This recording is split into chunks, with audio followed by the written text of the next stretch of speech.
Hello, everybody. My name is Ian Taylor, and you are listening to the Marvel Card Collectors Podcast, your weekly digest of hobby goodness. If I expired in the next 90 minutes, then my collection will likely go to Goodwill.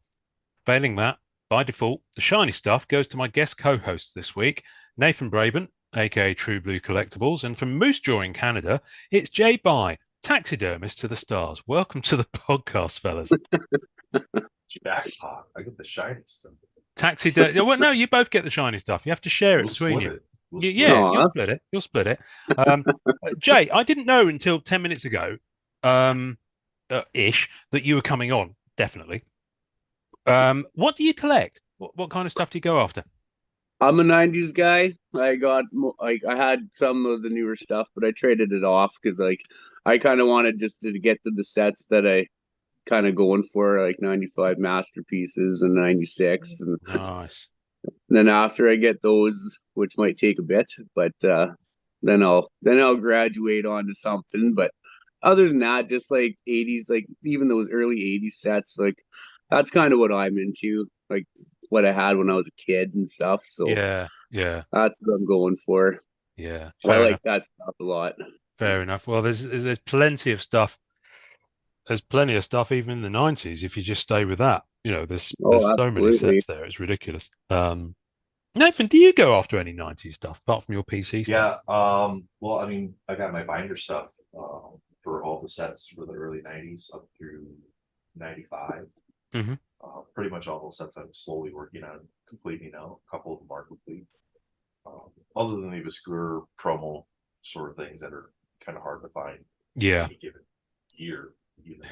yeah. But my favorites would be '94 Flair and then probably '95 Metal second to that. Oh wow. Okay. Yeah, 95 metal. I'm just chipping away at unenthusiastically. It feels like I've been building that set for about 10 years because I have. So one day I'll actually finish it. Yeah, 96 masterpieces. I think I'm two away from the base set. Oh, that's awesome. I Uh, got like five. Okay. Well, listen, if five is a start, you Yeah, are well, I got a 5% of the double way. impact though. I got a double impact in Oh, three of the okay. gold galleries. So, Oh and then wow. like five or six base cards. I usually get the inserts first for some reason. I don't Yeah. know how Yeah. that ends up that way, but Yeah. I'm happy with that. Nice. They're my Nice. grail cards. So, Yeah, they are stunning. They are stunning cards. The double impact I actually bailed on. I had two of them, but the rest of them was I had the two cheapest ones, and the rest of them were so expensive. I was like, no, forget that. well, that's my problem. They're expensive, right? You got to Yeah, kind of go what you can get, yeah, right? So, yeah, exactly, exactly. Well, just chip away at the base set. It's one of those ones. It's like, how do you eat an elephant one bite at a yeah, time? So, yeah, so right. have you ever stuffed an elephant? Sorry, stuffed is probably an insulting expression for a taxidermist, but have No, you ever, it's going to sound worse. Have you ever filled an elephant? we've done one elephant before, way Okay, back in the day. Yeah, those don't come around too often. Like can't usually, imagine. there was a guy he went after an elephant, and then it wasn't big enough, so he went and got another one. What, in terms of hunting? Yeah, in terms of hunting, we never ended up getting the job. So, but Okay. but that's a kind of a big feat to get it over here, right? So, Well, yeah, yeah, yeah, yeah, exactly. yeah. Not to So, mention the job cost of actually doing it. yeah, it costs quite a bit to ship stuff overseas of that size. What's Yeah. the biggest thing that you guys have done? The biggest thing, well, we did a rhino. That was pretty big. A hippo, open mouth hippo. Those are pretty large animals. They're just shoulder mounts, and they're probably, if it was sitting flat on the ground, as tall as me. And I'm Wow. 5'8", so Wow. yeah, they're big animals. The 15-foot croc was pretty big. We've done shoulder mount giraffes. Those go pretty tall. Almost hit the roof, the one. So we have a pretty tall shop. Goodness. So Okay. yeah. It's what you do with the stuff that comes out of them that I'm intrigued by. Well, anything from overseas, like say from Africa, they has to be dried out for 90 days and like protected from like Wow. invasive species and stuff like that. So it's kind of a process for us to get it over here. So we don't actually deal with the insides from there. That's taken care of overseas, right? Gotcha. The stuff here, like locally, the hunters typically deal with that. We have to do it somewhat, but the odd guy will come in and say he doesn't know how to cape his animal, and we'll have to show him how. But for the most part, it's mostly done. It's a There's whole some help. world. It's a whole world out there, Nathan. I knew nothing about. Um, Yeah. this is it's fascinating. Do they do trading cards about taxidermy? Has anyone ever done that? No, they haven't. Maybe I'll Like, pitch that idea. I think you might need to, because some of Upper Deck's product line does cater for the I'm not going to say weird because I don't want to insult you, but the less beaten paths, shall we Hmm. say? Because I mean, some of their card sets had insects in them. Oh, really? I remember they were talking about that when we had Grant on, which boggles the mind. Anyway, um, so in the intro, I mentioned that if I expired in the next 90 minutes, so obviously, if I do expire in the next 90 minutes, I want you handling my taxidermy. But Okay. that would be terrifying. I wonder where you'd place That me. would be. There actually is a place that does humans. Oh, really? Oh, Yeah, somewhere down in the States. I'm sure it costs a lot of money, of but course there yeah, Of is. course, there's of course, it would be right, here. right, right. No, Oh my there goodness. was. I don't know if they still do it or not, but we Wow. didn't really look into that much. But Wow. Okay. All right. Well, let's move on. Yes. So, Jordan Poon, lovely fella. I think he's Canadian.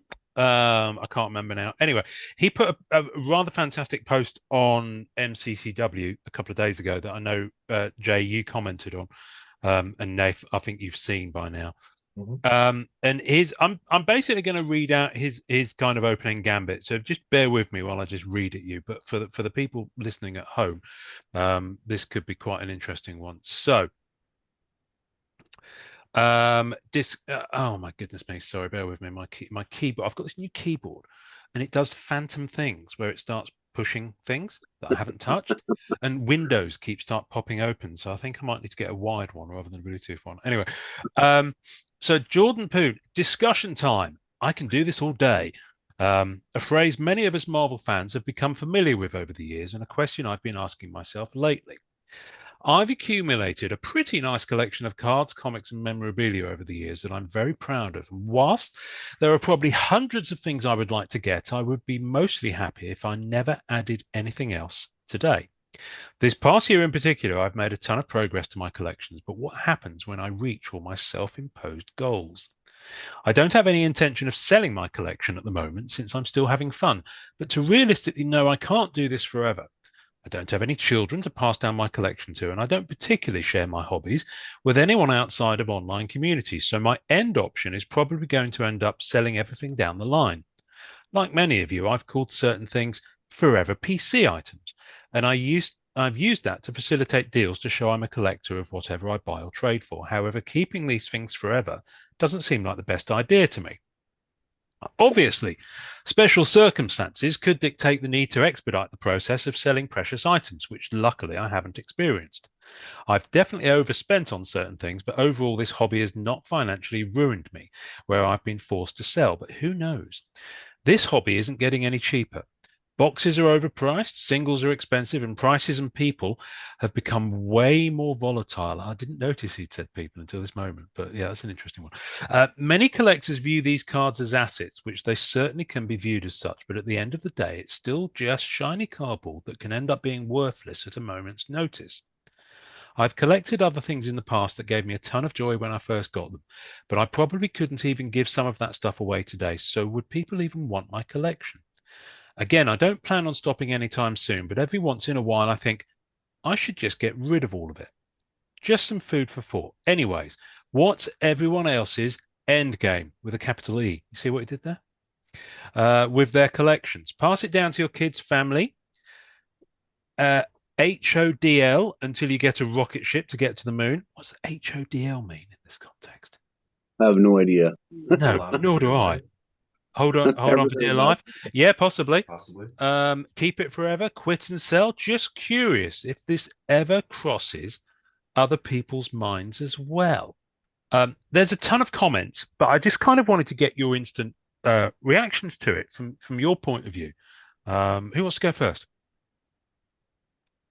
This Oh, is I can fine. go first, I You guess. Go for it, silence. Jay. Yeah.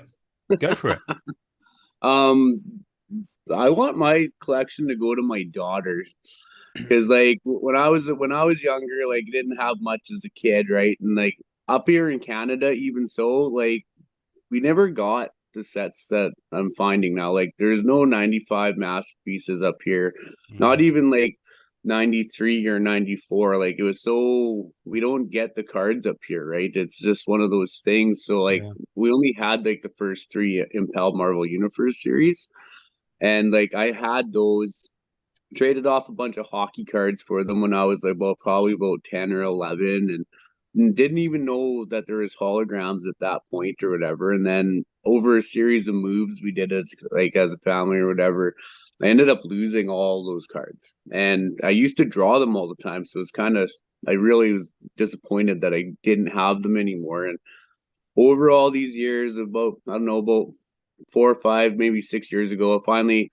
found a stack from my comic book guy buddy, and it kind of drove me to get those sets back. And then that's when I started noticing all these other sets, right? Like, I was just like, holy, there's so many. Like, I have like 32, and there's more than that. You know what I mean? And so, like, when I started getting my sets back, and then I got my holograms, I was like so excited. So my wife was like looking at me really funny because I was jumping up for joy. I was like, I'd never seen them before. I was just like, wow, look what I got. You know what I mean? And then so, I my daughter, she was like probably one. She'd be sitting there like this, looking at my cards when I was putting them in, and she thinks I'm Wolverine now, and she's Spider-Man, and it's Oh, really cute, and she's really into it. So like I want to get all these sets, or as many as I can, completed, so that I'm hoping that when she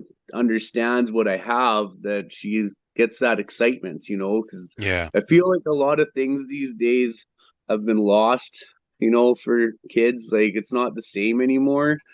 So I kind of just want her to look at all my cool stuff, and maybe carry on the torch. Is it's like probably not going to be worth a whole bunch, so hopefully all these sets keep coming out, and she decides to build and build and build.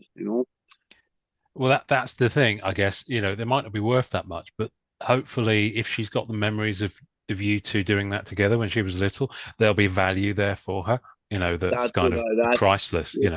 right. That's what I'm kind of hoping for, because like I never had that when I was a kid. It was just me and the cards, right? And I drew them, in my own time, and it was just that's one thing I remember from my childhood, right? Is these sets and getting them back and seeing all these other sets, and then all of a sudden I find these masterpiece cards. I'm like, what the hell are these? And then I get to 95, I'm like, wow, these are getting expensive. And then 96, like, oh my God. Yeah. Like, we never had those up here at Yeah. all. Like, I don't, it's so that's what's really hard to find guys to like trade with up locally. So I mean, it's usually paying a lot of shipping or whatever, right? Yeah. But because up Yeah. here in Canada, some guys have them, but not nearly as many as guys stateside. It's so that's where most of my trading and buying and selling goes towards. And, it's all for that goal for her, because I want to make a big man cave with cool looking displays and stuff, and figures. I got figures, Toy Biz figures, and I got my Sega games. Nice. I There you got go. X Men 2 here. And I even got my favorite one, Maximum Carnage. Yeah. Nice. Found Yeah, the those all at Nemesis a spot. garage sale here not too long ago. There you So I got go. the video game collection. Hey, you even got the box. Oh yeah. I know. I only collect box, and then it's got me. Oh, wow. I haven't seen that one for a long time, man. Yeah, yeah. I That's wouldn't. awesome. I can't say it's the best game I've ever played. I won't No, lie to you, no, but it's it's about the licensing, isn't it? Oh, there's got to be a video right. game. Now, back in the day, it was Absolutely. right. You got to have a meal deal at a burger restaurant. You got to have a soundtrack album. You got to have T-shirts, and you got to have a video Right. game and a trading card set if you were lucky. Right. So Absolutely. yeah, I'm guessing you're an X-Men guy from your. I'm actually Wolverine. I was gonna wear this today. I have a TikTok. My wife thought it'd be a good idea because I bought that at a garage sale. So I started jumped in the truck and I put it on and I started filming myself to embarrass the family.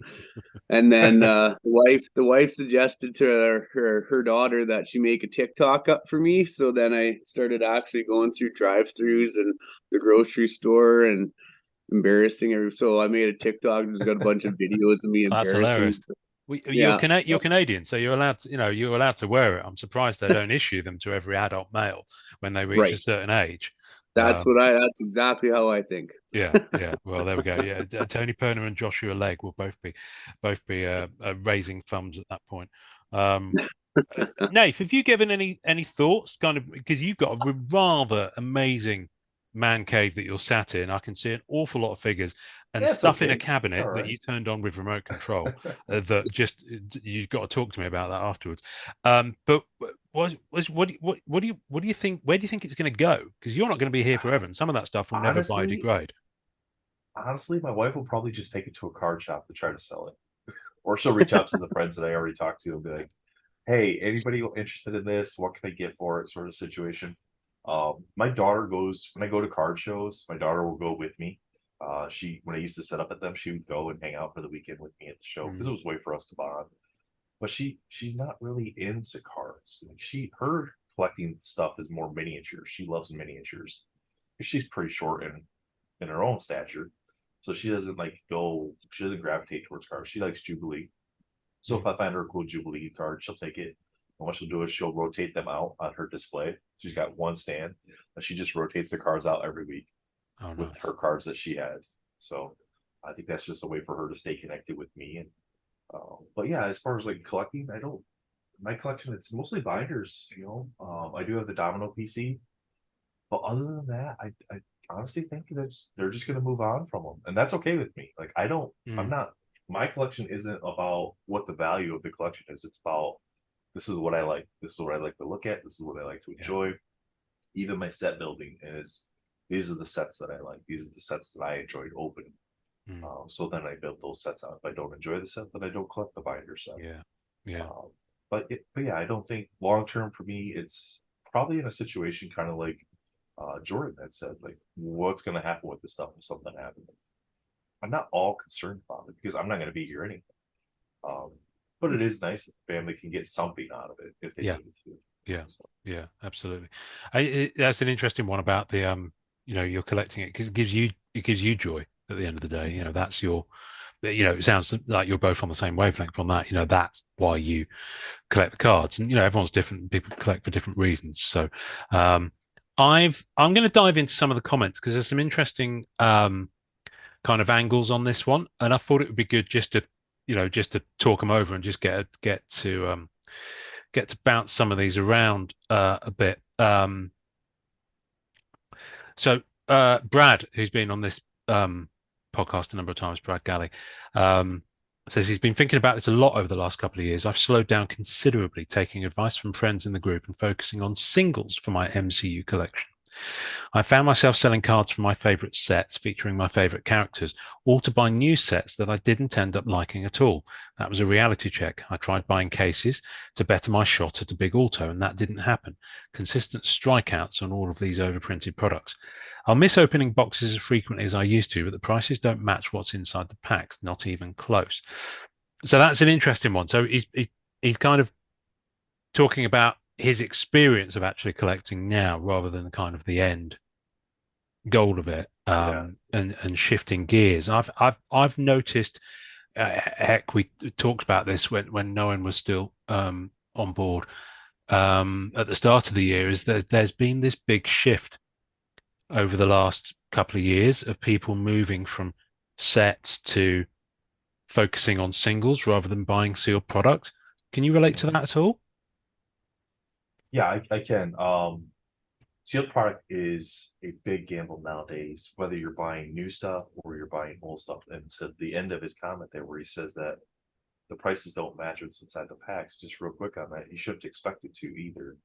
You Mm, know, resaleability of the boxes are already built into that. We can't open a 90 MU box and expect the cards in there to be worth what you're paying for the box, right? It's just not realistic without grading them yeah. and then hitting tens on that. But yeah, I found myself, instead of going and buying 10, 20 boxes of something to rip to try to build the set, I found myself just going, I am going to 100% straight up wait till Comc starts getting flooded with cards. I will buy the singles at that point to build my sets out. So I'm still building a set. Mm, I'm just not doing it in the way that I used to do it, mm, because it's just not cost effective anymore. So you got to yeah. find alternative options to be able Yeah. to collect the way you want to collect. But Yeah. yes, there has been a big swing. I'm saying this facetiously. True collectors, I love when they call themselves that. Set builders, Don't get me people started. that are Yeah. true hobbyists, you Yeah. know, they things have changed a lot for them too. So the way they Mm, collect, the way they're able to access cards has changed drastically. There's a yeah. lot more people in Marvel now than there used to be a couple of years ago. Yeah. Yeah. I mean, it's we all want the hobby to grow, but that comes with a trade-off. That means there's going to be less cards for you. Yeah. That's how it works. That's the only way a hobby grows. You Yeah. need to then produce more of the product.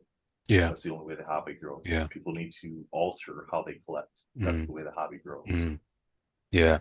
And I think the interesting thing, I've seen people altering how they collect. And Jay, I know you don't sort of go for the newer stuff, but I'm sure even you would have seen how much is coming out at the moment. Oh, You know, absolutely. Like I would have loved to get in on that the new masterpieces, but like the price for it is for me, like, I just it's not doable if I want to mm, get what I'm actually going for. You know what I mean? Like just the cards that I want right now are almost as much as the sealed boxes, yeah. right? So I gotta pick and choose. Like, and even like one of the sealed products that I'd love to get is like a 96 Wolverine like sealed box, Oh, yeah. or or just a sealed pack of the 96 masterpieces. But Mm, like that's like that's a five few hundred hundred. dollars Yeah. Yeah. Yeah. Canadian Yeah, for it's just the insane. box, and and like I don't care. Like I'd get one just to rip it and then build the rest of the set out of that, right? But I got a family too. I Yeah. can't just be selfish for myself, and so I got those on the back burner. But other than that, like I just gotta like I'm a set builder, so I Yeah. gotta pick and choose, right? I gotta find people who want to trade or sell just cards here and there, and Mm, mm, I've done pretty well doing that. It has slowed down quite a bit in the last couple months, though. Like but it does that. It'll slow down. It'll yeah. pick up. Yeah. You get seasonal It is stuff. just gotta be patient. Yeah. You know. Because the thing is, I think they've definitely, if you think about the fact that the hobby went, Yeah. post COVID, obviously there was a little bit of a contraction, but there was a lot more people. There's a lot more. I think of it as hungry mouths. When the birds Yeah. in the nest, they're going like this. There's a bigger litter, waiting Yeah. for new products. Absolutely. Spider-Man Metal comes out, first set for ages. Of course, there's all that pent-up demand from all those new people.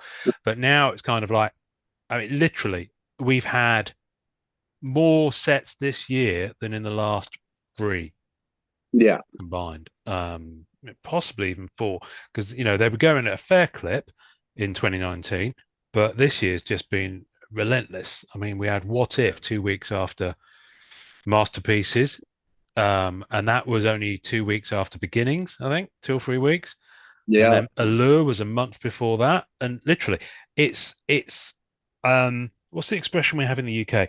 Today's news is tomorrow's chip wrap. When you used to buy fish and chips and they used to be wrapped in the newspaper, it's almost that. I mean, no one's looking at Allure at the moment, and No, I Beginnings has noticed just that too. vanished. Yeah. Yeah. And it's really interesting that sets have just dropped from. the kind of focus, which is great from my point of view, and I'm sure yours too, I think Nathan, because you're that kind of ties into Brad's middle portion of his comment where he yeah, says, I found myself selling cards from my favorite sets, featuring my favorite characters, all to buy new sets that he didn't end up liking at all. yeah, boxes, There's a yeah. lot of people doing that. It's that Mm, chase, right? Everybody wants, mm, people are trying to hit big. The human psychology is, I have to get it now because if I don't get it now, all the good stuff will be gone. Not understanding that good stuff will come back around at some point in oh, time. absolutely, yeah. You just got to hold. That's the toughest thing. It's like that bit in 300 where they have to hold against that advancing army. Yeah. You do. I've had conversations with someone on DM, and he keeps messaging me and said, "Oh, my local hobby shop has got them in, and they're 850 or whatever it is," and I'm like, I just keep sending him back the meme that says, "Hold, hold." Oh, Um, sweet. so I mean, if you want the experience of opening it, I get it, but yeah, but the interesting thing is, you mentioned it's quieter at the moment. I think that's because of the fact that people are just so focused on the new stuff at the moment. So I think no one's had a chance to really settle and just like, okay, what have I got? What am I doing? There's What's my focus? a large number of sets that have come out this year, and some of those are makeup sets. I mean, we got Eternals for crying out loud. How long has that movie been out? 2 years. Right? Yeah. Yeah, I mean, it's been out long enough that the set should have come out a while ago. Well, Yeah. because the printing stuff, the other sets that they had already Mm, contractually obligated to create, mm, they have to create this stuff. It's just the release patterns don't make any sense. yeah. Is what Yeah. I've Yeah. Yeah. seen. Yeah. Like you're having Um, sets get pushed back 6, 7, 18 months in beginnings yeah. cases. Yes. Yes. Um, that said, I'm enjoying the heck out of the Eternal set. So, because I'm not trying to collect it all. I'm just trying to collect little bits here and there. It's beautiful. And a mad ass concept and some mad ass images, whatever you think of the film. Um, Another fella, Mark Posgay or Poshgay. As a newer collector, I've been finding a lot of joy in the cheaper sets, annual anime. It's interesting. I've not seen anime described as a cheaper set, but I guess it's all relative, isn't it? Well, And it is cheaper when you look at it the well, grand scheme of things. It's that's like what I'm saying. Yeah, it's 118, yeah. $120 on release. So Mm, mm. And now, what if are all super cool to me? Don't get me wrong. I mhm. did dip my feet in Spider-Man, Metal Furor, and Masterpieces, but I think the cheaper sets is where I'll find the most fun. And that ties in. You know what that reminds me of? That reminds me of what Lewis says: rip responsibly. Um, because you can spend your money on a masterpieces or a premiere, or you can just Yeah. go for the cheaper products that are just as much fun, depending on what your goals are. So I did what if. Oh, he's making him. What you making, Jay? I'm making a cup of coffee here. Oh, good. You go for it. You go for it. This is going to be on YouTube, by the way, so people will see your kitchen. That's fine. You don't mind, do you? That's okay. You don't mind. He's not proud. Look at how much milk that man has. I like your fridge. For those listening on audio, it's Jay's kitchen, everybody. Uh,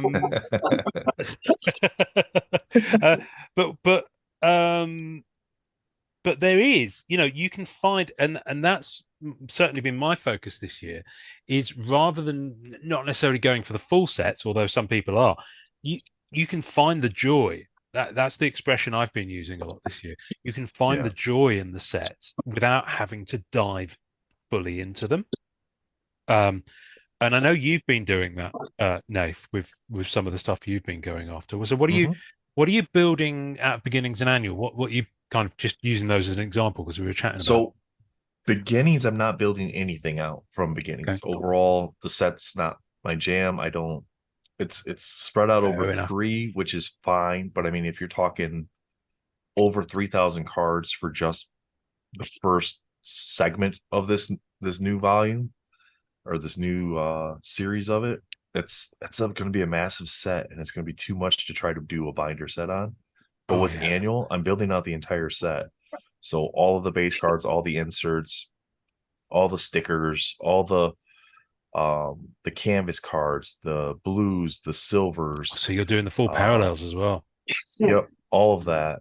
not the serial numbered stuff, but just all the unserialized stuff, Yeah, doing yeah. all that. Now, I probably will at some point potentially pursue a suspended animation set, but that's going to be after it hits EPAC, Yeah, wait after for it hits EPAC. Yeah, yeah, COMC, yeah. once people start dumping them. Because right now you're looking Wolverines and Spider-Man suspended animations out of 99 going for $350 up.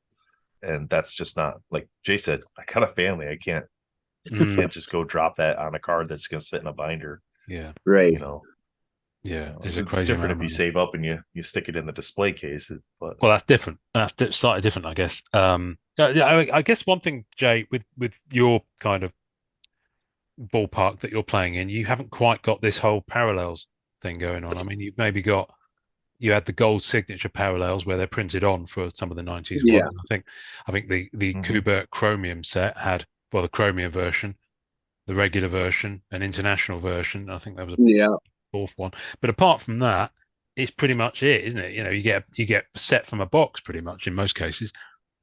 Yeah, well, like, and that's the thing with like the newer stuff. There's so many cards. I with the older stuff, like you get your base set, you'll get your gold Mm, signature set if there's one. Then you get all your insert subsets or whatever. But like, even with like say the '94 masterpieces where they got the bronze, the silver, and the gold, like yeah.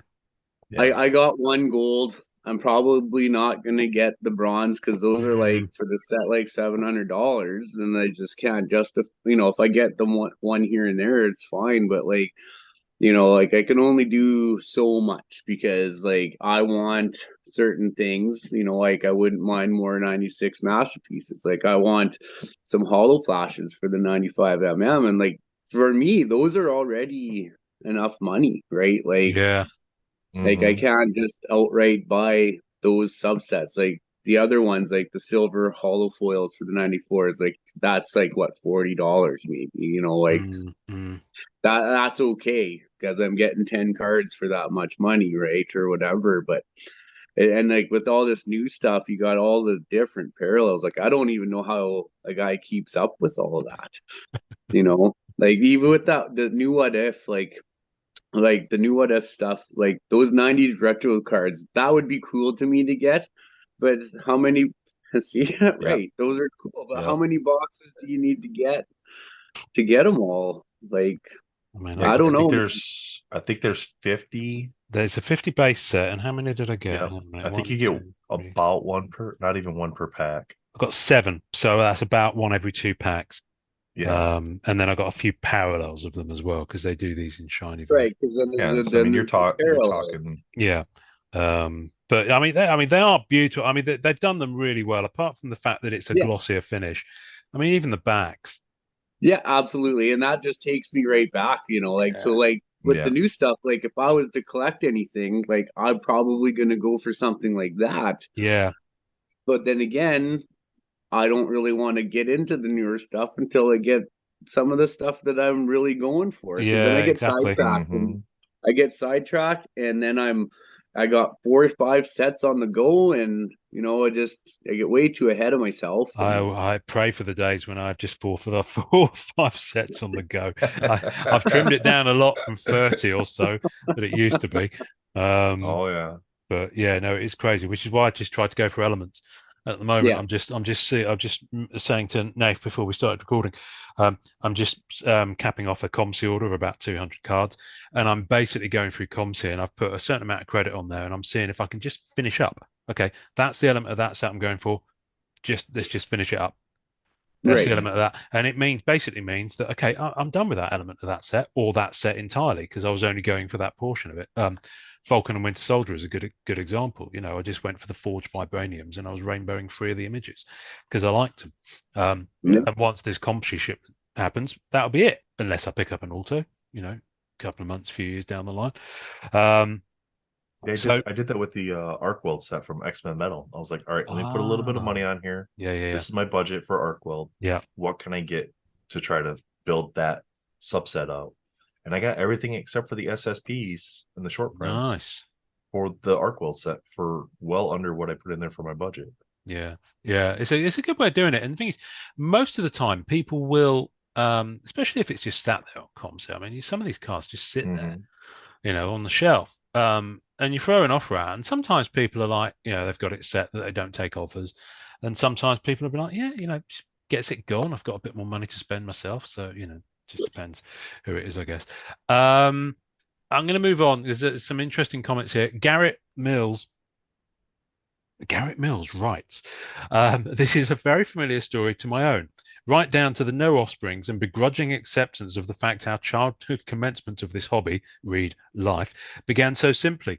Buy what your allowance would cover and mug old ladies for the rest. It's a fair point. Where did he grow up? The Bronx. I find myself thinking, you're welcome, 12-year-old me. Apologies to anyone who lives in the Bronx, by the way, notably Bob Budiansky. When I complete a base set that I've had no chance in hell of completing in fifth or sixth grade. Most of us guys in this hobby, and as such are ingrained to conquer, acquire, amass, and make mine with reckless abandon. But to the point of that caveman lizard brain, what do you do when you've stalked, chased, and caught all the wired Digimos pizzas on the prairie, and now your belly is full? I should have read all this in full beforehand because he goes off on one. You find a tangential hobby that will make use of all this character knowledge. Maybe go and teach via podcast or silent movies if your voice scares children. This is hilarious. You could get into geocaching and hiding your containers with clever names and hints only fellow Marvelites, I'm trying that out, would understand. You could try to crowdsource indie films related to these characters. There's a ton. But you should never look at your collection and think, should I have bought a flying Humvee with the money instead? Is there such a thing as a flying Humvee? I don't think so. Dave, you're in the Only in the military. You know cartoons. this. There we go. Brilliant. Okay. Thank you for confirming that.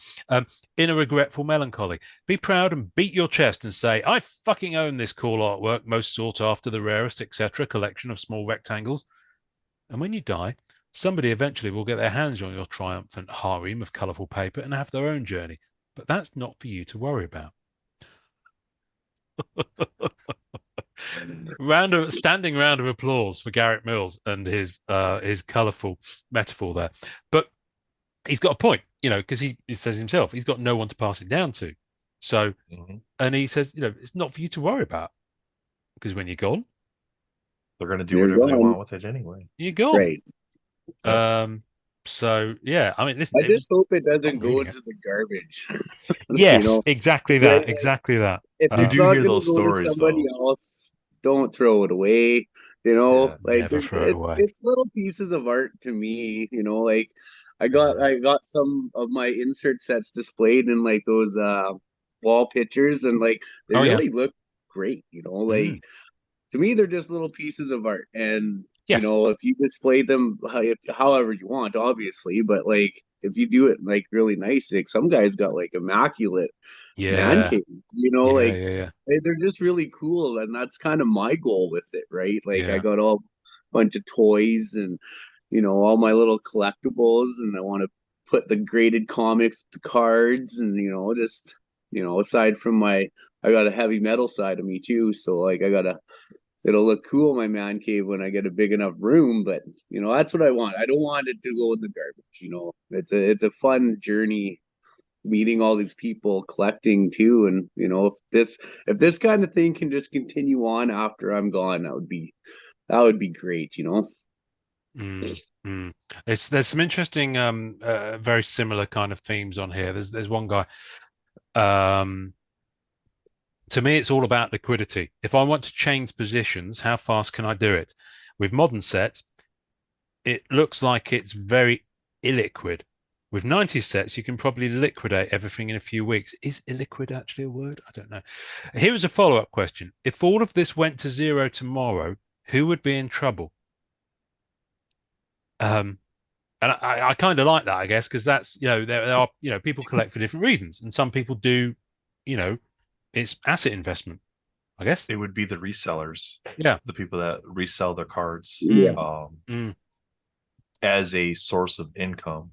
Yeah. Not just as I don't need this anymore, so I can sell it. Oh, as in hobby feeding the hobby. Yeah. Right. Because at that point, you can just keep it and wait till, potentially comes back. But the ones that are doing it as a source of income, those are the ones that would get hurt.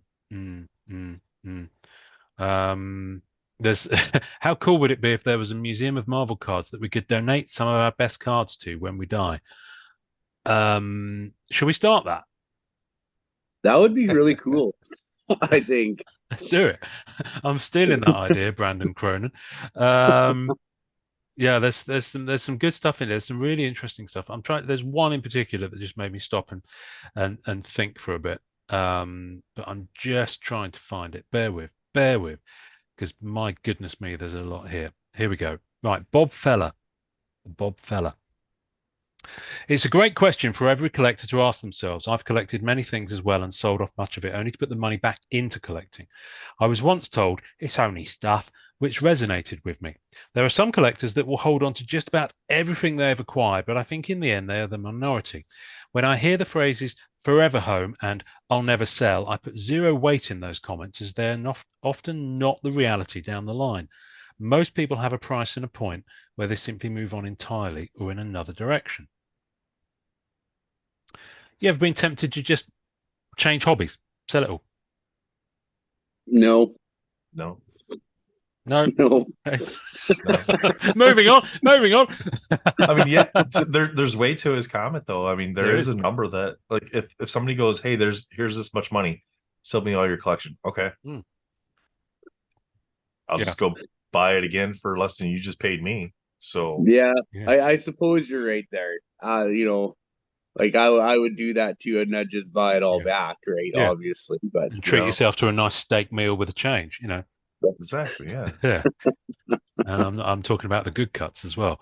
Um, someone's touched on this elsewhere in here. I can't remember where it is now, but someone has mentioned about kind of ending one hobby and kind of that winding down and moving into another. And I've definitely done that myself. I used to be big into the video games, as I'm sure people are sick of hearing me talk about. And I've got a pretty decent sized comic collection, but both are significantly less than they used to be because Mhm. I've chosen, I've kind of, I've doubled down and, I can't imagine me going into any other kind of hobby or area other than Marvel cards now for the rest of my days. I'm kind of, this is it, because I get so much enjoyment from it. I get to do this. I get to talk to you fine people. And it's more than the cards, if that makes sense. it's a little bit. Yeah, no, I Yeah, agree with you there for it's the sure. it's the community of it. It's the it's the Yeah, it's the comment. Um, so um, but I can't read at the same time. Nathan, what you've just sent me something, and this is where I'm supposed to I smoothly think just I think move this is on. the one that you were. This might be the one that you were talking about. The comment Oh, do you want to do you want to from do you want to Brett tackle it? Do you want to tackle it? Because I can't Brett find it. Thomas Chamberlain Okay. says, as a father of two, I've actually began to start selling most of my collection. I've gotten to the point where if I don't have a desire to display it in my office, it's time to sell. I don't like packing things away to collect dust because I just don't see the point. That and I'm finding ways to support new hobbies with the sales. For example, being a sketch card collector, I've been inspired to actually start drawing for the first time in 15 plus years. So I bought an iPad Pro and I'm having the blast doing digital drawings on Procreate. For me, my hobby interest comes in waves, and for Marvel cards, the wave is kind of fading away at this time. I'm not sad about it because I've met tons of those awesome people in the groups and on whatnot as a buyer and a seller. It's definitely the fun times I will cherish more than the tangible collectible. Though some of the cards I'm keeping serve as a nice reminder. Who knows? Maybe my name might be on the back of one of those sketch cards being pulled in a few years. What a full circle that would be. Yeah, that's interesting. That is. Yeah, I mean, people do change lanes. They change lanes. There's one fella. I'm good as a follow up to that. I'm going to read a comment from Andrew Servey. I think that's how you pronounce your surname. This is like the fifth time I've said that on the podcast, and every time he sends me a message and says, "No, you pronounce it like this," and every time I forget. But it doesn't matter because he starts with, "I left the hobby recently." Sketches were getting too expensive. Unbound madness and time effort. I'm like, oh, Jay, seriously, you're better off out of it with Unbound. I mean, I know, Nave, you do it every week, but there's a Every week. there's a certain can't level do of it. madness and self flagellation involved with with keeping up with Unbound.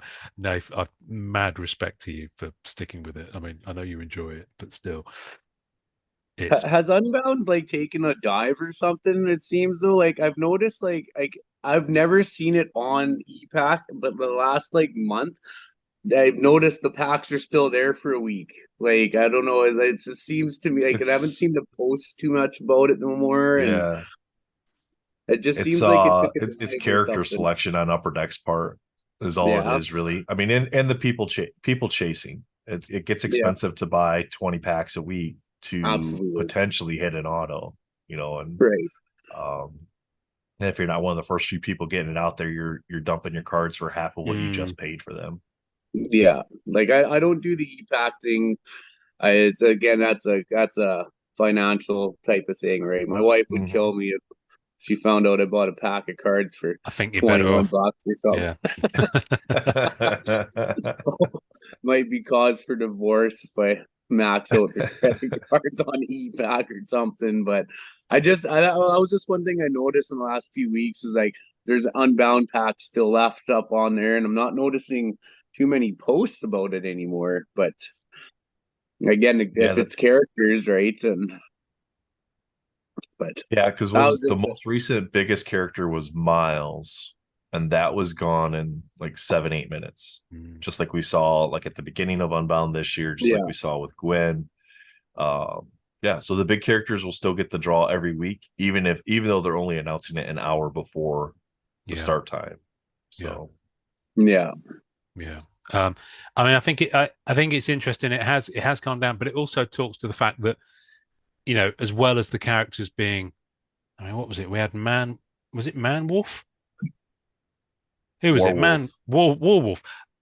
yeah. At least Man Wolf I've heard of. I know his first appearance in Spider-Man 1, 2, something. Anyway, um, Warwolf. Who the fuck is Warwolf? And then there was another one. Who was last week? No. Do you remember? Odin was last week. Odin was last week. Now Odin, yeah, obviously Odin was everyone's good, heard of but Odin. yeah, Yeah, I mean the this past quarter was filled with who the fuck. mm. And no, well, no that was disrespect to Fred and Ian. The artwork No, they don't get to is pick them. They just phenomenal. have to pay But them. yeah, is it the Tinkerer? Was it the Tinkerer that Tinker, that that one I that actually was really like actually that one, Fred? and they really enjoyed that Yeah. one because that was Ian Oh, as the Ian, there model we for go. that Right, there one. we go. Yeah, Right, that's right. because Because I know they were chasing it down. they're trying to build the entire set, so they're Yes, trying to get all the plates. They have yes. like everything except for like one or two of the plates, I think. Yeah, and So, people are helping them out as well because it's like I love mhm. that. I love that. It's like as an artist, if you're going to go after some of your work, then why not the ones you appear in yourself? Exactly. Yeah. No, it's fascinating. Anyway, sorry, going back to Andrew, because I think I was halfway through reading his comment. Um, Unbound madness and time effort, amongst other things. In the end, I felt the same. What's the point? What would I do with all these? They're beautiful pieces of art you can display and enjoy, I suppose, but even that passion evaporated. Sure, I have kids and or family to leave them with, but they would be just someone's burden to sell or end up in the trash. I now focus on my movie collection and bass guitar. I've been stress-free and now have more money. I mean, Truth, you can't argue with it. especially the last yeah, part. Truth. Yeah, right. because it is expensive. I mean, if I total up what I've spent on cards this year, even on a relatively modest income, then yeah, I mean, crikey, that'd be a nice holiday. That'd be a really nice vacation and steak dinners for the rest of the year. So I dread to think, what I mean, Nath. I mean, I always get the impression that you're a big spender and a whale, as they call them, but I imagine you're probably not. You just No, position yourself in places where cards are being opened and people think they're yours. apparently that's what happens. Yeah, Completely unintentionally, but yeah. no, but I mean, we were just talking about Unbound. So I collect the base and the rainbow for Unbound Mm, this year. mm, mm. Those are the achievements I go after. At $15 a pack, if I bought 2 packs and I got a base and a rainbow every week, that's like over $1,500 Yeah, just to every week buy the cards to yeah. get the set to then get the achievements. I built, not counting Spider-Man, and I had already had Wolverine. I built a Series 1 set for like 125, I think. Mm, yeah. So, but we say it almost every week. Like, if you're opening the packs, and it's with all the seal product, if you're especially the new stuff, you guys, Yeah. like Jay mentioned it earlier, with how many parallels there are, how many hits there are, it's the gamble aspect of trying to get that Mm, big hit. With mm. Unbound, it's trying to get that auto, trying to get that printing plate, trying to get that sketch this year. Um, not trying. It's not about trying to get the base or the rainbow. It's trying to get that chase. Yeah. Yeah. Yeah. I mean, if I wanted to put together Unbound, I was looking at this actually. I was pleasantly surprised. I don't think I'll do it for this COMC order because there's still a fair few of them, even though they're really cheap. Mm-hmm. But I can get most of the base cards for $2 or $3. Very few Yeah, exceptions. yeah. If not, probably even slightly less. And there's a ton of them on there. Even like Odin from last week, because they're just on there straight away. So, I'll do that because I do want to own a set of Unbound. And Jay, this is worth bearing in mind.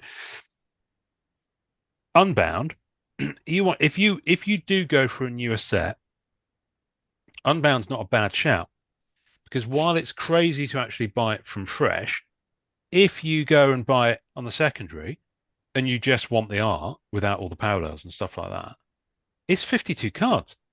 Yeah. Well, and I've noticed that too. There's some It's guys actually a selling relatively their, small set.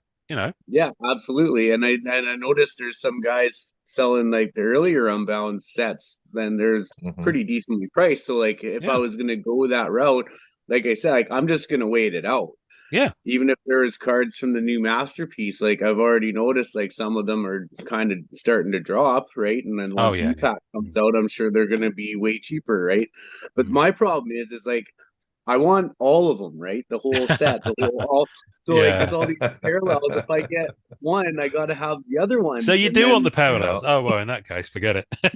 yeah. So like that's where I got to keep it simple for me. Like the '90s sets, like there is a limit to the 90s or set, bust. right? Right. Okay, You fair you, enough. you can get the whole thing, and then Mm, way cheaper than you would this newer stuff. yeah, You know what I yeah. mean? Yeah. But like as for the sealed product aspect of it, there's no way I'm dropping $1,000 on the case because that's what it would be Canadian for like one of those boxes of masterpieces, right? It's like that's a lot for me. So, but Yeah. that's where I'm at. Like I gotta have I want all the inserts, so I can't just have one parallel and then there's Mm, like 40 mm, of them. So mm, mm. Um, as one fella, this is interesting. So Doug Myers, with other trading cards, I've reached this point. Still have a long way to go with Marvel before I ever feel this way. I ended up selling most of my collections of the other trading cards, keeping only the really special stuff and moving on to something else that gave me back that original excitement. I think that original excitement factor is the key thing because if you don't feel it, then you find yourself stopping and thinking, oh, okay, I've got all these cards. I'm a bit skint, and I'm not feeling it. I mean, that's probably the worst position to be in, and I know people who've done that. Um, it sounds to me like you're still very much getting the joy and the excitement from it. All these years later, especially if you're able to share it with your daughter Jay. How old's your daughter Jay? Do you mind me asking? she's only 3. She's Okay, 3.5 long actually. way So to go. she's Yep, quite yep, yeah, long way to go, but like she already knows what cards are and the superheroes, right? So, and she's excited about it. Like she like said, she thinks she's Spider-Man. So, yeah. which is great. So hopefully she just carries it on, Yeah. gets that excitement when she's older. Yeah, yeah, exactly. Just try and stop her jumping off things, won't you? Because I Yeah, I she's made that yeah. mistake with mine. Well, she's Um, my daughter too, so like she might do some crazy stuff. fair enough. Fair enough. Yeah. Fair enough. This is fascinating. There's some really good points on here. Um, Stephen Shane, I collected Hot Wheels for 32 years and lost my passion for it and sold 80% of my collection. 6 months later, I opened my Marvel card binders and started collecting cards again. One day I will stop collecting and probably sell, telling myself it was another killer collection I had, moving on to build HO scale military dioramas of World War II armor again. For now, I'm content with feeling my childhood. And yeah, some people do that. Some people do actually move from hobby to hobby to hobby, and then sell, and absolutely fine with that. But there are people who do have collections that they say, they will just want to be in the tomb with them. Um, Joe Reinwald, collecting is in my genes. If it's not cards, it would be something else. I don't know about you, but I can relate to that. I mean, I've always collected something. What were you collecting before cards, Nath? Nothing. Nothing? Nothing. It was just cards. Like when I was a kid, it was basketball cards, and then I Right. got into Marvel in the about '94 when Flair came out. And then I wasn't collecting anything. Well, I guess I had the collectible things, but I wasn't collecting them. Like I had like Budweiser beer steins Oh, okay. that I'd have like the holiday ones. Yeah, Came out yeah, once a year. My wife would get it for me for Christmas. So technically I was collecting those. But yeah, yeah, I wasn't going out of my way to find stuff and buy stuff. yeah. It's kind of an accidental collection, that one, I guess. Yeah, We've all got those. absolutely. We've all got those. Yeah. That's interesting. Apart from injuries when you were overseas and things like that. What about you, Jay? Have you ever collected Guitars, anything other than cards? Has it just been cards? guitars. Oh, guitars. There we go. Yeah. No, I was in a metal band for quite a while. So like I'd get my thing was guitars I can see it and on your arm music. there. Yeah. Yeah, I got two. So yeah, kind of we had a good run. So like I was just picking up guitars when I could, but then that was a pricey thing too. Like my one guitar is $1,400, and they go for you can get guitars for like $5,000 and Yeah. even more. So like it's kind of the same thing. You gotta do what you can, right? And the guitars I had, I got to make payments on, right, and stuff like that because Wow. dropping $1,000 is just not feasible. But back then I didn't have kids or a family or nothing, so it was way easier then. Yeah. Kind of wish I was into the Marvel cards, like if I knew about all this 10 years ago, like I'd have everything I'd ever want, I think. Yeah. Yeah. Before Yeah. everything got so expensive. Yeah. Yeah. Well, there's a guy as a collectibles. So he definitely goes more the investing route. I was collecting for Mhm. 7 years and realized that I didn't have a kid, so found wife just so that I could have kids and continue my collection. Um, I've gone the opposite way now and went full throttle, thinking that my 5-year-old son is going to benefit from my madness. My hope is that he will pick up from where I left off and make decent coin from my collection 10, 20 years down the road. I honestly can do this all day now with him around. So yeah, I would say get a kid. It's the next stage of collecting, to create a being to inherit it off you so that you can continue collecting forever. That's a nice sentiment. So basically, breed so that you've got. And it sounds Jay sounds like you've done that. Nath Yeah, sounds like you've done that. I've definitely done that. And she's we went to the nearest used comic place, or the only decent comic place in the area. And he also stocks Pokemon. Um, and she went in to the binders and she said, Dad, can I have this? Dad, can I have this? I was mentally doing the sums. I was like, okay, hold it. And I gave her a note out of my wallet. I said, you've got that much to spend. So keep it within that. So I thought, rather than her like come to me with like $50 worth of cards and say, can I have all these? I said, right, here's this amount. You can have that many. And that was actually quite good. It's quite good for her to kind of realize the value of things and stuff like that. But she made out like a bandit. But she loves them, you know. She yeah, probably loves them more than the Marvel stuff now, I'd say, because she finds them cuter. So cute. there's Yeah, yeah, so there's definitely that next generation kind of vibe there.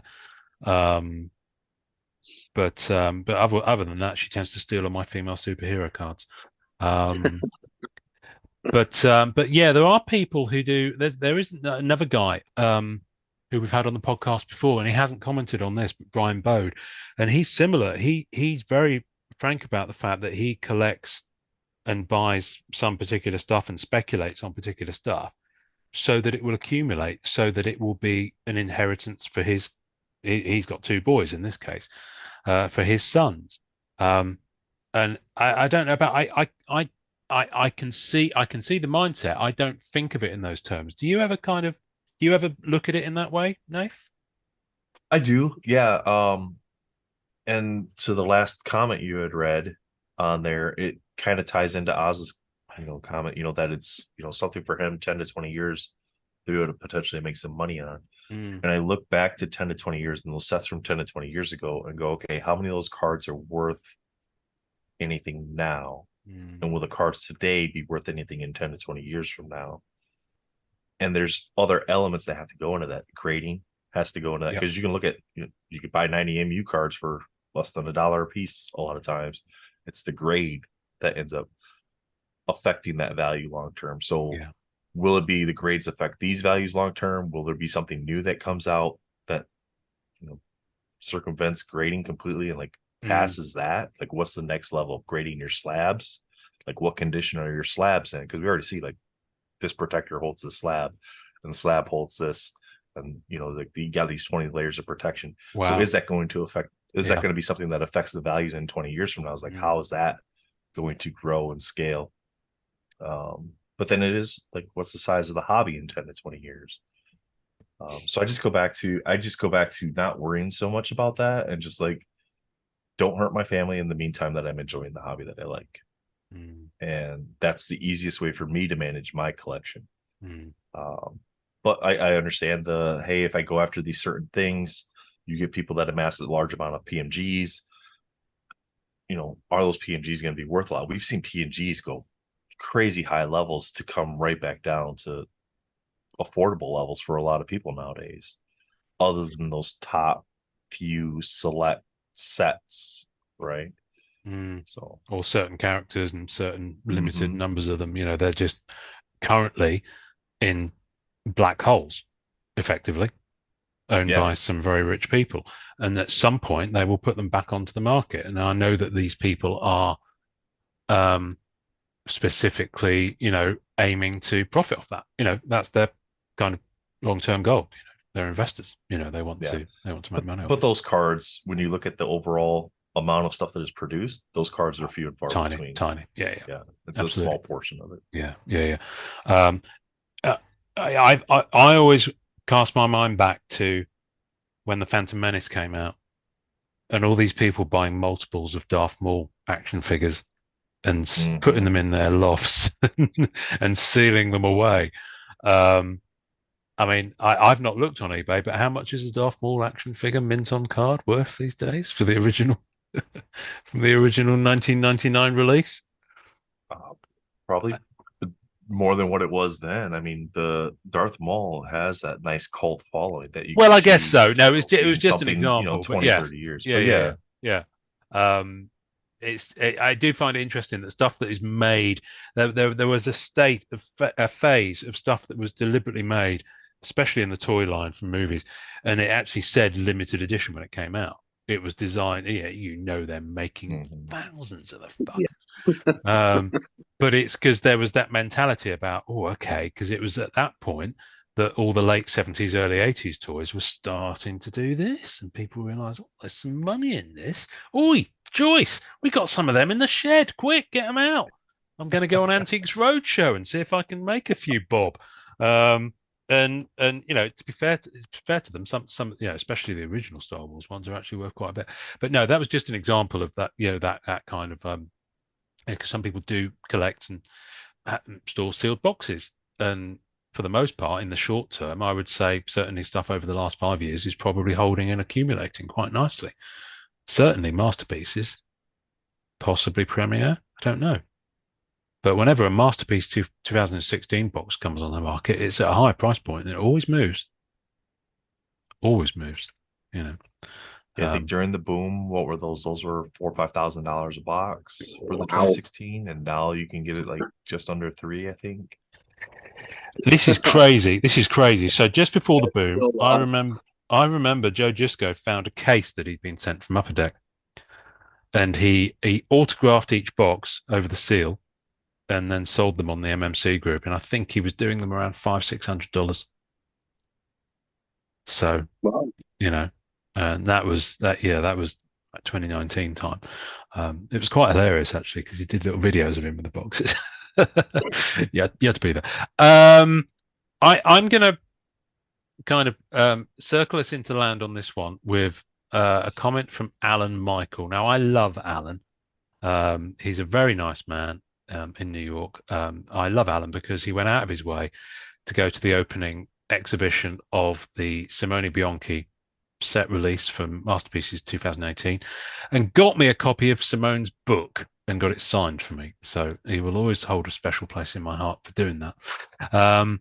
Alan, I muse in parentheses agonize on this topic all the time in capitals, mainly about my other collecting hobby, action figures, Marvel Legends, Star Wars. I have limited living space and those things take up a lot of room. Luckily, cards are much smaller, but the thing is, I'm not the kind of person to have or want a collection room. So, unlike you, Jay, you want your man cave. Yep. Got no interest in one. I mean, I'm in my man cave, and Nath, I think you are too. Yep. A collection room where all my stuff is out on display, even though I have enough stuff for one. As a result, most of my stuff is in boxes with a few curated items on display that get rotated around. The point is, I often wonder what good is a collection that is 90% packed away in boxes. I get an overwhelming sense that it's a waste of time, money, and space, but it's no fun thinking about getting rid of things I truly enjoy. I constantly go back and forth.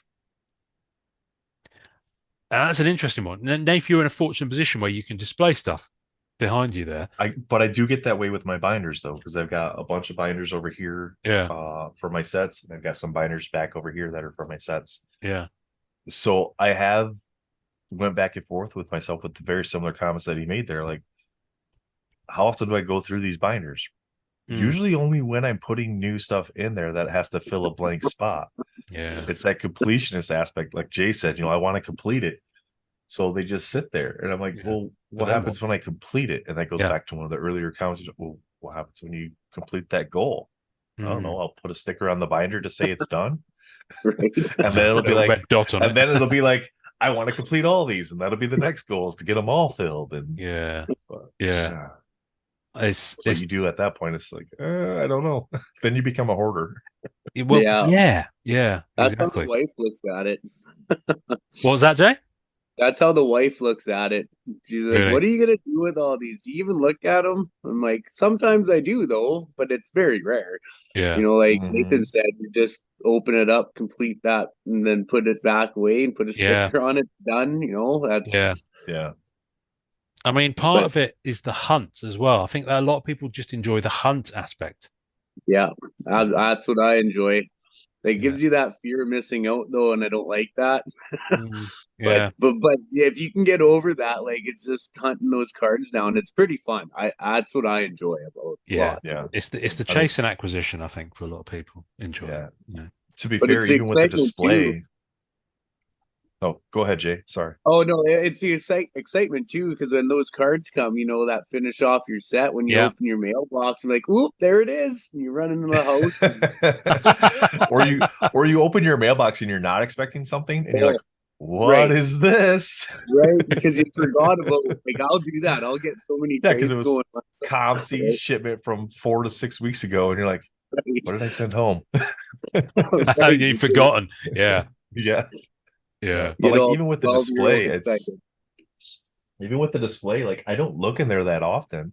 Mm. Other than when I'm putting a new figure in or a new card in.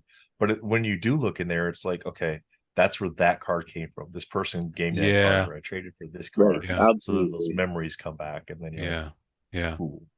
Yeah. Have you got any natural light in that room, or is it windowless? In my This room? is Oh, No, in Knife's. go on. Sorry, no. there's a little garage. I'm just in the corner of the garage in here. Oh, okay. But there's a couple light bulbs up here, but no, it's all just light. Oh, okay. No. Just one of my things because I've got this studio that's been finished only a few months now, relatively well, about 5. And I've got a window and a natural light window, and that's the one thing that's stopping me from putting stuff out. too much. Mhm. So I think I need to get like a blind or something on there because it does need a window. Blackout shade, yeah. Yeah, it does need a window because I park like a trooper and the microphone doesn't pick it up. But I've probably filled this room with more methane that comes out of an average cow in the last hour whilst talking to you fellas. Um, Not quite true, but you get the gist. It gets stuffy in here, so you do need some ventilation, but the same way with the light. But Mhm. I've really gotten into, and I need to order some. What I want to do is have a display of stuff up top, back here, rather than it just have stuff on, so that I can actually look at stuff when I'm in here. But half of it, it's like there was a phrase um, when I used to work in theatres um, that if you go into a theatre and you sit in a boxes are to be seen in, not to see from, because they're often the worst view of the stage because they're on the side or up high. And it's Mhm. similar with a lot of this stuff. It's good window dressing for us when we're on this sort of thing.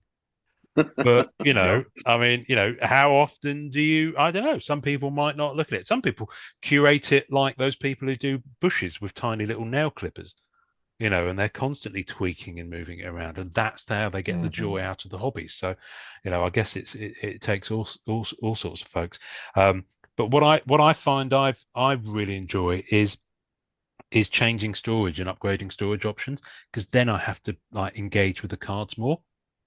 Yeah. That's what I've been enjoying a lot this year. Is like, okay, if it's not in a binder, or if I don't need the set, which cards am I keeping? And then maybe I can display them in a different way or store them in a different way. Or, you get those 9 card screw down frames. I could happily stick a load of those around the room. Yeah.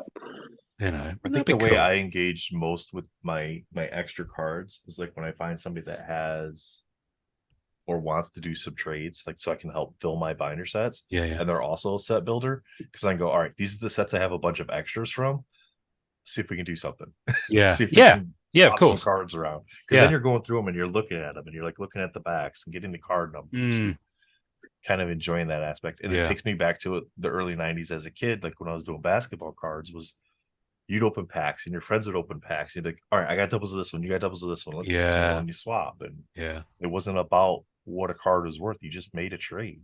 Yeah. Yeah, Yeah. absolutely. Right. That's what I like too, is just like, you got something that I want, I got something that you want, let's work it out. Like Yeah. there's like some guys be like, well, my card's worth $100 and yours is only worth 89. I gotta throw something else in or Yeah. stuff like that. I'm pretty easy like that, like if Yep. we can make a good trade or something, let's just do it. Yeah. I understand there's cards that are worth a lot of money, but Yeah. Yeah. I mean, which sometimes is people, different. sometimes people will do a trade, especially on EPAC, just to help a brother out, Yeah, and Yep. that's which is cool. Other times you get a comment back saying, "Well, this one's only worth 20 on ComC, but it's $12 worth of stuff." It's like, right. Mhm. okay, whatever. I to be fair, I've been guilty of that when I'm over trying to justify to someone that I'm trying to sell them a trade. I'm trying to talk them into it and give them the car dealership kind of spiel on EPAC chat, which doesn't really work. I've discovered over the years, but yet I still do it. But literally, as you were talking there, someone has just accepted a trade for the last Wonderful. card I need to complete a particular card rainbow from one division, and it's like a random base card with just an image on that I like, and they just had one of the black and white parallels, and I only had 5 digital cards that were on their wish list, which isn't really a fair thing for a numbered card that's a physical. So I just said, look, this is as much as I got on your wish list. Here's an autograph from a Spider-Man Homecoming set. I know it's not on your wish list, but it's something of value that you can then use. Is that going to work for you? If not, counter. And it's like at least be respectful enough to offer something that might be that guy can then Yep. use, and he can find someone who wants that and then use it himself. So Right. that's what it's all about, I guess, from the trading aspect. Um, Alan's second part of thing, I like the sentiment here, so I was going to kind of draw us to a bit of a close on this one when we hear this. Um, I'm also unlikely to have kids, so I often think about giving stuff away to random people when I die, friends, fellow collectors, that guy down the street who once mentioned he likes Spider-Man.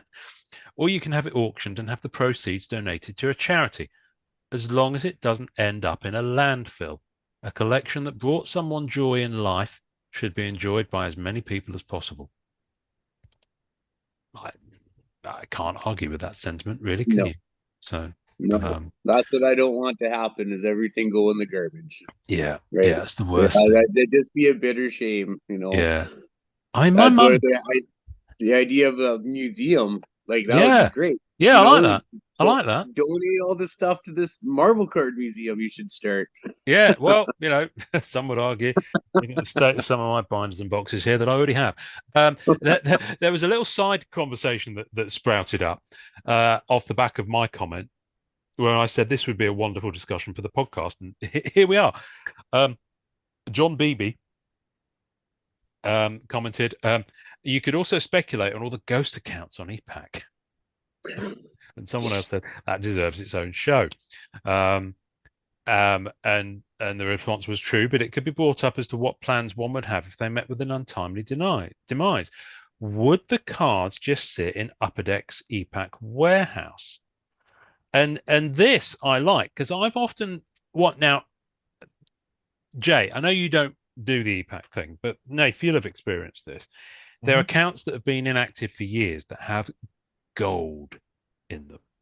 I mean, literal gold in them. They have cards in there that are like, motherfucker, just log on to EPAC so that you can trade me this card. And I've amused it before.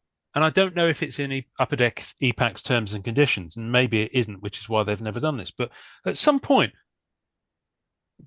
why wouldn't they do like a storage wars kind of thing? Where the account hasn't been touched for a certain amount of time, then let's crack it open. I mean, how would that even work? But I mean, that's the tough part, right? Because yeah, like you said there, if an account's been locked up that long or just hasn't been touched, maybe the person did pass on and their family just doesn't even know about it. Or have the password, yeah. Yeah, or have the password. And what could you do? What would be the legalities of Upper Deck doing something with that account? I know. That'd be very tough. It is. It's an interesting one because I know of at least. But that would be fun. It would be fun. I mean, let's speculate. I mean, you could seriously, Upper Deck, you're missing a trick here because I'm sure they could have someone make a TV show based on this. But on a slightly more somber note, I know of at least 2 collectors in the hobby who have passed away in the last few years, and their EPAC accounts are still there. And they've got some fire in those EPAC accounts, and it is literally going to sit there until they switch off those servers or liquidate that warehouse because or there's a massive fire at the warehouse or whatever. I wonder, so who they are. Have you reached out to try to reach out to their family and be like, hey, that they have that's a fair point. I haven't looked at their accounts in a while, so I don't know if subsequent to that if they've been added. That's a fair point because what if the family didn't know? I mean, one of them is Rodney, bless him, who's a big collector of blob, and I know his account's still there because it's on my friends list on EPAC. Often when I go down my friends list on EPAC, I'm like, who are these people? Because you never remember what their names are relative to them in real life. But yeah, Blob Fan is still there, and it's got over 1,000 cards in the account. Only 9 trades, but yeah, I can never, because my eyes aren't very good with colors. There's a tiny little round icon next to someone's user on EPAC that says when they last logged in, and it changes color relative to when they last logged in. I can never tell what they mean, the colors. I've no clue whatsoever. I don't know why they make it so difficult. Why can't you have it so that when you mouse over it, it actually pops up and says, over a year or whatever it is? But I have a feeling if it's the color I think it is, because I can't really tell, that obviously the account hasn't been accessed for X number of years. So it's a shame because, fair point. There could be family members who are missing out on stuff. So, but yeah, EPAC storage wars. Yeah, I'd be up for that. That would be actually pretty cool. That would be pretty cool. Upper Deck locks the account for a certain amount of time, so you can't see what's in there. And then you just bid on the account. It could it could actually. That's the name of the account. That's not a bad idea. And the number of items in it, And They then just show you how basically, many are physical, how many yeah, are digital, what but sets they're from, not what the but cards are. Yep, yeah, it does. but here's the thing: there is a physical element Exactly. where people go somewhere because they will they will wheel out a trolley with a box Mhm. on it, and they will open it, and in there could just be that many physical cards because the rest were digital, or it could be stacked to the gills with top loaders and different Yeah. stuff. And that's where you get the physical element in there. I'm sure the COMC warehouse folk will be fantastic. Yeah, let's turn this into a film set. Not, but you could make it work. I mean, I'd watch the hell out of that. I would watch it too. Yeah. Absolutely. So yeah, come on, Upper Deck, COMC, sort your terms and conditions out. Let's make that happen. Um, Jay, who's your sets from the 90s? Who's your top end? Who's your favorite? My favorite set? Hmm. That's And actually or artist, because there's and a, my there's an end artist. point to this point. I don't have a favorite artist. It's Okay. whatever grabs me. I actually like them Same all. way. Like Same my way. my favorite sets are, of my first one would be the 90 Impel, because that was my first one. It's so nostalgic to me. Yeah, But yeah, yeah. then I love like the 95 masterpieces, even more than the 96 masterpieces, right? Like Mm, there's some yeah. that I don't like on that set, but Mm. then again, like I also really love that 1996 Marvel Motion set. Oh That yeah, that like doesn't get enough love. I love those cards. They just how they move, and like I got one of the promos now. I actually just got it in. I want the other. Mm, I think there's a couple more, but those are just remind me of the cartoon, watching it back when I was a yeah, kid, right? And how they move, like so it's weird because like I like different sets for different reasons, and yeah. like they'll say like the golden webs from the 1995 Clear Out to Spider-Man and the masterpieces Mm, from that set. Those are some of my favorite cards. Like the yeah. art on, like I think those are underrated from that set Mm, myself, right? mm. So for me to pick one artist, or I don't know, man. I love them all. Like I Okay. even got I pulled a Rob Liefeld autographed Oh card from the wow. Wrestler set like a couple years ago. It was like my first sealed product I opened, right? And like I got in a top loader, but like the art on that is almost terrible. But like I love it. You know what I mean? Like Almost terrible. he's got no feet, right? Because Rob Liefeld He's can't drop rubbish at doing feet, feet. Yeah, right? So, yeah. but it's nostalgic for me. So anything that grabs me, right, is that's just what I Yeah, love. yeah, yeah, yeah. Okay. Well, listen, you've described some that in your description, there is one artist. So basically, the audio version of this podcast has an artist intro at the front. And as we haven't discussed any artists specifically, um, I'm going to nominate Peter Scanlan, one of the four artists who did Marvel Masterpieces 95, who I believe also did some of those Masterpieces cards from the Fleer Ultra Spider-Man as well.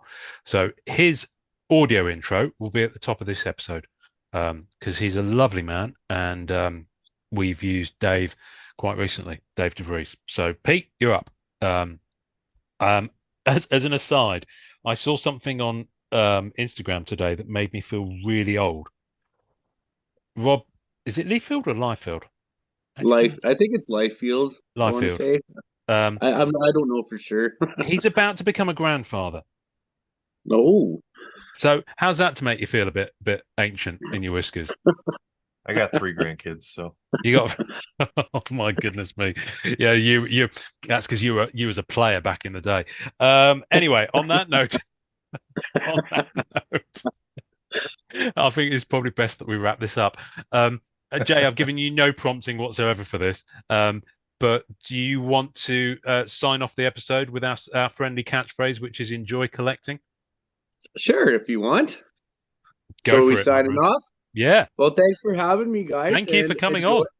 enjoy been fun. collecting. It's been a It good has been time. fun. It's been a really good conversation. Thank you. I enjoyed that. And Jordan, before actually, I normally fade it out there, but Jordan, thank you for that wonderful topic and for letting us discuss that on the podcast. And we will dedicate this to Jordan. Anyway, he's not dead. Don't know why I said that. I'm going to stop recording.